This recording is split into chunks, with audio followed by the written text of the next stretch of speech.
Cockroach Janata party தான் cockroach Janata party போல இப்போ ஒரு மாற்றம், இனியொரு மாற்றம் வந்து அது யார் தலைமையில் வரும் என்பதை வந்து மக்கள் தான் முடிவெடுப்பார்கள்.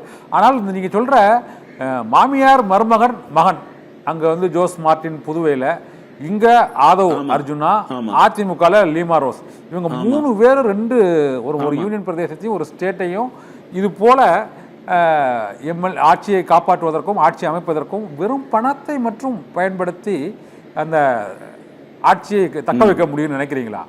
5 ஆண்டுகள் இந்த ஆட்சியை தக்க வைக்க முடியும்னு நினைக்கிறீங்களா? தக்க வைக்க முடிய, ஏனென்றால் அந்த இந்த நடத்தி கொண்டிருக்கிறார்களே, இந்த பாருங்க 25 பேர் வீணாக போய்விட்டாங்க. நானெல்லாம் இந்த வெளியே போனவன் மறுபடியும் எடப்பாடியிடம் போய் அவருடைய கால் இணைச்சு கொண்டு உள்ளே வருகிறேன் என்று சொல்லுகிறான். இது முடியாதவன் ராஜினாமா பண்ணிவிட்டு வெளியே போகிறான், விசில் சின்னத்தில் நிற்க நினைக்கிறான்.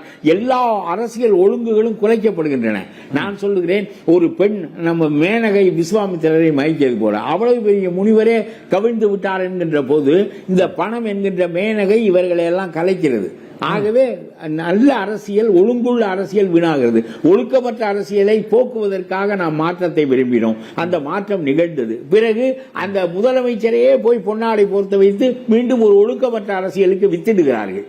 இது என்ன இன்டெகிரிட்டி என்று கேட்கிறேன். இது என்ன கன்விக்ஷன், இது என்ன இன்டெகிரிட்டி, இது என்ன நேர்மை, என்ன நியாயம்?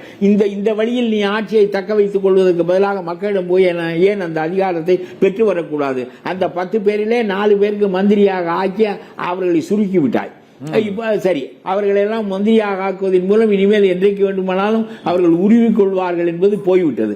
நாங்கள் ஆட்சியில் பங்கு பெற மாட்டோம், நாங்கள் நீங்கள் தப்பு செய்தால் நாங்கள் சுண்டி கேட்போம், நாங்கள் அந்த பழைய கூட்டணியிலேயே இருக்கிறோம், ஜனாதன எதிர்ப்பிலேயே இருக்கிறோம், எல்லாம் போய்விட்டது.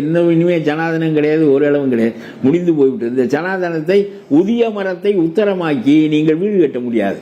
அதனால நம்முடைய விஜய் போதுமான ஆள் இல்லையே மோடியை எதிர்ப்பதற்கும் அமித்ஷாவினுடைய சூழ்ச்சிகளை எல்லாம் கவிழ்ப்பதற்கும் நேரடியாக. ஆனால் எல்லா சிறுபான்மையினரும் இவரோடு சேர்ந்திருக்கிறார்கள். இது 8-10 பகுதிகளில் இவருடைய கட்சி ஊன்றவில்லை. அங்கேயும் பழைய நிலைதான் இருக்கிறது. இதையெல்லாம் சிந்தித்து பார்க்க வேண்டும். நாம் செய்கின்ற தவறுகள் மறுபடியும் அவர்கள் கைக்கே ஆட்சி போவதற்கு வழிவகுக்கும் என்பதை சிந்தித்து பார்க்க வேண்டும். இல்லாவிட்டால் காக்ரோச் போன்ற அமைப்புகள் பெரிய கிளர்ச்சியை தமிழ்நாட்டில் உண்டாக்க வேண்டும் என்பது என்னுடைய விருப்பம். ஓகே, இப்போதைக்கு இந்த ஆட்சிக்கு ஆதரவு அளித்த இந்த விடுதலை சிறுத்தைகள் மற்றும் இந்திய யூனியன் முஸ்லீம் லீக் அந்த ஆட்சியில் பங்கேற்று அவர்கள் ஆதரவு அளித்திருக்கிறார்கள். ஆனால் இந்த ராஜினாமா செய்த 3 சட்டமன்ற உறுப்பினர்கள், இது தவிர மேலும் ராஜினாமா செய்தவர்கள் ஒரு இடைத்தேர்தல் வரும் பொழுது அதில் சந்தித்து வெற்றி பெற்றால், இதே விசில் கட்சி மீண்டும் வெற்றி பெற்று தனி பெரும்பான்மை பெறும்போது இந்த அமைச்சர்கள் அதில் நீடிக்க முடியும்னு நினைக்கிறீங்களா? இல்லை வச்சிருப்பாங்களா? இல்லை, இதில் ஒரு ஒழுக்கம் இல்லை. பாருங்க, இன்னொரு கட்சிக்காரர்களை ராஜினாமா செய்ய வைத்து அவனையே நான் என் கட்சியின் சார்பாக நிறுத்துகிறேன் என்று சொல்வது நமக்கு இப்பொழுது உங்களுக்கு நம்பிக்கை இருக்கிறது, நிறுத்தி வெற்றி பெற்று விடுவோம் என்று நினைக்கிறீர்கள். மாறி விடலாம்.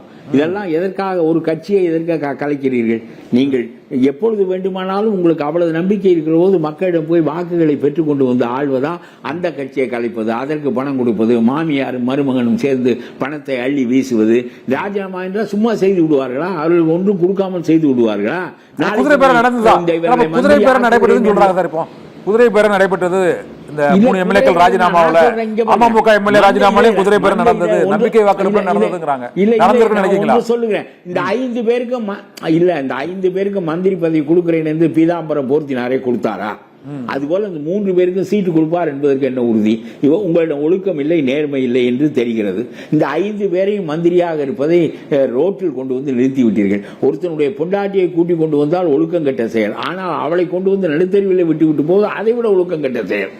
ஆக ரொம்ப படுமோசமான செயல் அது ரொம்ப நம்பகத்தன்மையே இல்லாத செயல். 5 பேரையும் மந்திரி ஆக்குகிறேன் என்று சொல்லி மந்திரியை கவிழ்த்து விட்டீர்கள். பிறகு இந்த 3 பேரையும் உங்களுக்கு விசில் சின்னம் தருகிறேன் என்று சொல்லி நாளைக்கு தரவில்லை என்றால் என்ன செய்வது?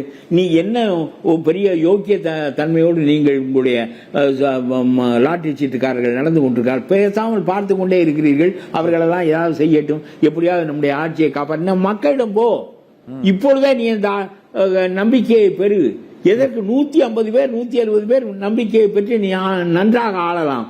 இப்பொழுது மோசமானவனெல்லாம் உன்னுடைய கட்சியில வேட்பாளனாகி மந்திரியாக இருக்கிறான். அவனையெல்லாம் விட்டுவிட்டு அடுத்த முறை யோக்கியமான மனிதர்களை எல்லாம் நிறுத்தி மிகச்சிறந்த ஆட்சியை காமராஜர் காலத்திற்கு பிறகு நாம் தரப்போகிறோம் என்ற நம்பிக்கை நீ உண்டாக்கு, ராஜாஜியை போல காமராஜரை போல.